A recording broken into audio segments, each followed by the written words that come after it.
Hi hello అండి, welcome back to Janu food world. ఎలా ఉన్నారు? అందరూ బాగున్నారా? ఈరోజు నేను క్యారెట్ బోండాలు చేశానండి. చాలా అంటే చాలా టేస్టీగా ఉన్నాయి. మీరు కూడా ఒకసారి ట్రై చేయండి. ఎలా ఉన్నాయి చూసే ముందు వీడియో ఎవరు స్కిప్ చేయకుండా చివరి వరకు చూడండి. కొత్తగా ఎవరైనా చూస్తుంటే సబ్స్క్రైబ్ చేయండి.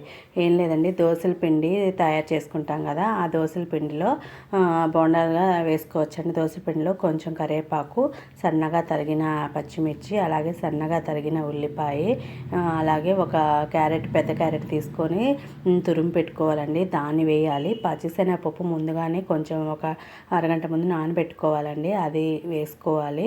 పచ్చిశనగపప్పు నానబెట్టుకుంటే బాగుంటుందండి. తర్వాత ఉప్పు తగినంత వేసుకోవాలి. మీకు ఎంత కావాలంటే అంత క్వాంటిటీలో వేసుకోవాలండి.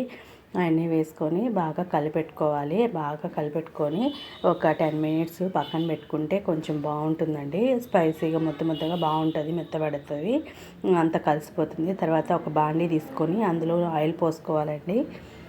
ఆయిల్ వేడెక్కాక మనం కొంచెంగా బాల్స్ లాగా బోండాలు ఎలా వేసుకుంటామో అలాగ తీసి వేసుకోవాలండి.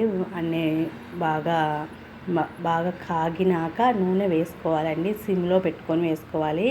చాలా బాగుంటాయండి. చాలా టేస్టీగా క్రిస్పీగా కరకర అంటూ చాలా బాగుంటాయి. నేను చాలాసార్లు ట్రై చేశాను. మీ అందరి కోసం ఒకసారి వీడియో చేద్దామని చెప్పి ఈ వీడియో చేస్తున్నాను.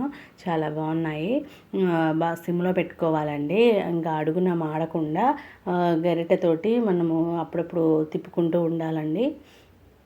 కొంచెం బ్రౌనిష్గా ఉన్నప్పుడు మనము తీసేసుకోవచ్చు. మీకు బోండాలు ఐడియా ఉంటుంది కదండి, చాలా బాగుంటాయి. తొందరగా అయిపోతాయి. లోపల కూడా చాలా మెత్తగా అయిపోతాయండి. ఉండలుగా కాకుండా, ఉడకకుండా కొన్ని బోండాలు అలా ఉంటాయి కదండి, అలా ఉండకుండా చాలా మెత్తగా క్రిస్పీగా చాలా బాగుంటాయి. చూసారా అండి, చాలా బాగున్నాయి. బ్రౌన్ కలర్లో వచ్చేసాయి. సో మనం ఇప్పుడు వీటిని తీసేసుకోవచ్చండి. మరీ ఎర్రగా ఉంటే బాగా బాగుండవు చూడడానికి. అందుకని బ్రౌన్ కలర్లో ఉన్నప్పుడే సర్వ్ చేసుకొని తీసుకోవాలి. చాలా బాగుందండి. చాలా బాగా వచ్చాయి. ఒకసారి మీరు కూడా ట్రై చేయండి. ఎలా ఉన్నాయో కామెంట్ సెక్షన్లో తెలియజేయండి. లైక్ చేయండి, షేర్ చేయండి, సబ్స్క్రైబ్ చేయండి.